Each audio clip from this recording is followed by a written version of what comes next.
Morning प्यारे बच्चों, exercise 7.5 के कुछ और क्वेश्चंस आज हम करेंगे।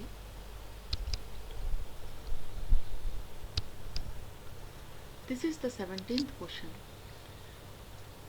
इंटीग्रेट करना है cos x upon 1 minus sine x 2 minus sine x. तो यहाँ पर हम इसे पहले सब्स्टिट्यूशन करेंगे और सब्स्टिट्यूशन के लिए साइन एक्स को t मानेंगे तो cos x dt हो गया। तो हमारा न्यूमरेटर चेंज हो गया dt में और डिनोमिनेटर में आ जाएगा 1 माइनस टी 2 माइनस टी। अब ये एक प्रॉपर रेशनल फंक्शन है तो इसे पार्शियल फ्रैक्शंस के द्वारा इंटीग्रेट किया जा सकता है। तो इसके पार्शियल फ्रैक्शंस, क्योंकि दोनों ही हमारे लीनियर फैक्टर्स हैं, तो पार्शियल फ्रैक्शंस के लिए हम a upon 1 minus t plus b upon 2 minus t वाली फॉर्म लेंगे। एलसीएम आएगा हमारे पास 1 माइनस टी 2 माइनस टी, तो न्यूमरेटर हो जाएगा a into 2 minus t plus b into 1 minus t. अब एक बार इस लीनियर फैक्टर को जीरो करेंगे तो t2 आएगा और एक बार इस दूसरे लीनियर फैक्टर को जीरो करेंगे तो t1 आएगा। इसका मतलब t की वैल्यू हम 1 और 2 पुट करेंगे। तो जब t को 2 रखेंगे तो फर्स्ट टर्म जीरो हो जाएगी राइट हैंड साइड में और आपके पास आएगा 1 equal to minus B. So b equal to आ जाएगा -1 and when you put t equal to 1 second term becomes 0 and it becomes 1 is equal to a. So the value of a is 1. Put these values of a and b in this partial fraction form. So you get 1 upon 1 minus t minus 1 upon 2 minus t. अब इनको हम separately integrate करेंगे. Then you will get 1 upon 1 minus t का integration क्या होगा? Minus log 1 mod 1 minus T, क्योंकि log mod 1 minus T और minus T का डिफरेंशिएशन -1 होता है तो उससे डिवाइड होगा, तो ये इसलिए माइनस आ गया है। इसी तरह से ये इसका इंटीग्रेशन होगा लॉग 2 माइनस टी अपॉन -1 और एक माइनस ऑलरेडी है तो इसलिए ये प्लस हो गया and plus constant of integration. अब log m minus log n होता है लॉग m अपॉन n।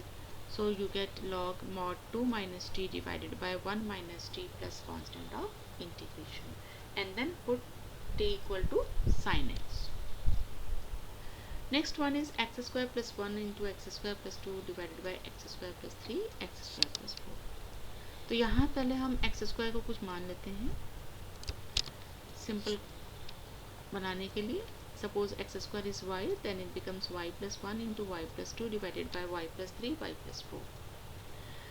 अब क्योंकि ये प्रॉपर फंक्शन नहीं है रेशनल फंक्शन, न्यूमरेटर और डिनोमिनेटर दोनों की डिग्री सेम है, तो हम क्या करेंगे, हम न्यूमरेटर को मल्टीप्लाई करने के बाद और डिनोमिनेटर को भी मल्टीप्लाई करने के बाद न्यूमरेटर को डिनोमिनेटर से डिवाइड करेंगे। देन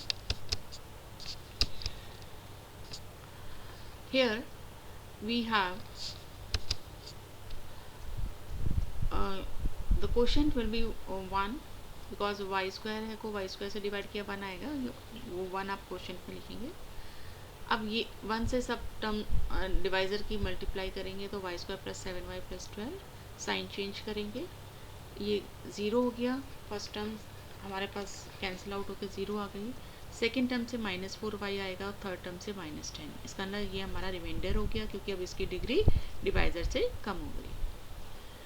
सो हमारा जो फंक्शन था अब वो चेंज होगा एज 1 जो क्वोशिएंट आया plus remainder divided by divisor. अब ये हमारा प्रॉपर रेशनल फंक्शन की फॉर्म आ गई है।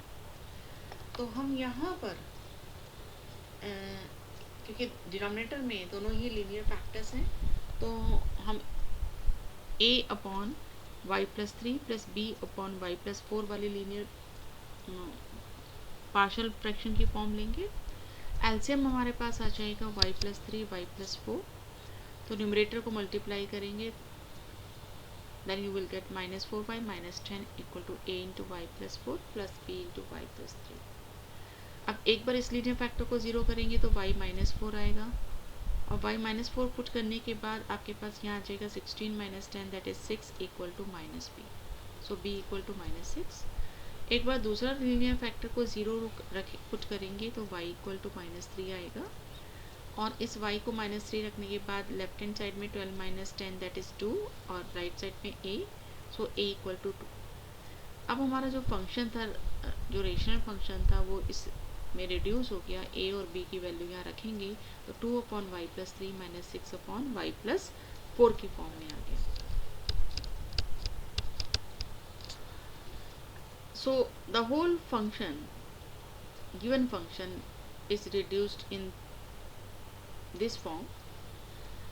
Now integrate it separately, and or you can first put the value of y, that is x square, क्योंकि ये जो सब्स्टिट्यूशन किया था हमने इंटीग्रेशन के बाहर ही करा था, इंटीग्रेशन के अंदर सब्स्टिट्यूशन नहीं था, तो इसलिए इंटीग्रेट करने से पहले हम वो सब्स्टिट्यूशन करेंगे।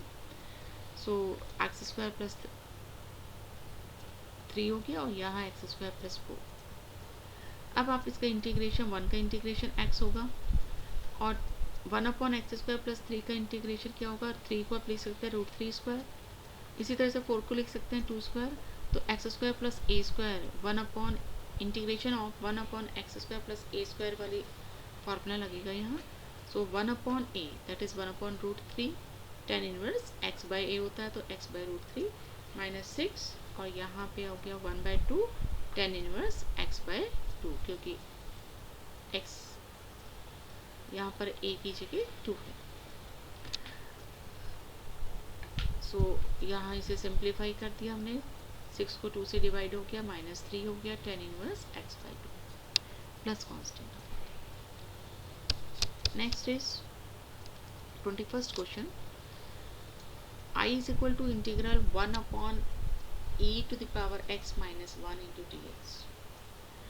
So let us put e to the power x as t, then e to the power x dx dt हो गया, so dx is dt by e to the power x. So this integration now reduces to 1/t minus 1 into integral dt upon e to the power x, and e to the power x is t, so we can write it as integral dt upon t into t minus 1. Now we can do it by partial fractions, by taking it as a upon t plus b upon t minus 1, or we can also do it by changing the numerator. 1 can be written as t minus t minus 1, denominator के terms में हमने numerator को लिख दिया है। अब इसको separate करेंगे तो t से t कैंसिल हो गया, और यहाँ t माइनस 1 से t माइनस 1 कैंसिल हो गया, और आपके पास आ गया integral 1/t minus 1 dt minus integral 1/t dt। इसका इंटीग्रेशन होगा log mod t माइनस 1, और सेकेंड वाले का इंटीग्रेशन होगा minus log mod t plus constant of integration. अब log m minus log n वाला लॉ लगाएंगे तो ये आ जाएगा हमारे पास log mod t minus 1 divided by t, and then put t, that is e to the power x. That's all for today. Thank you. Now you have to complete this exercise.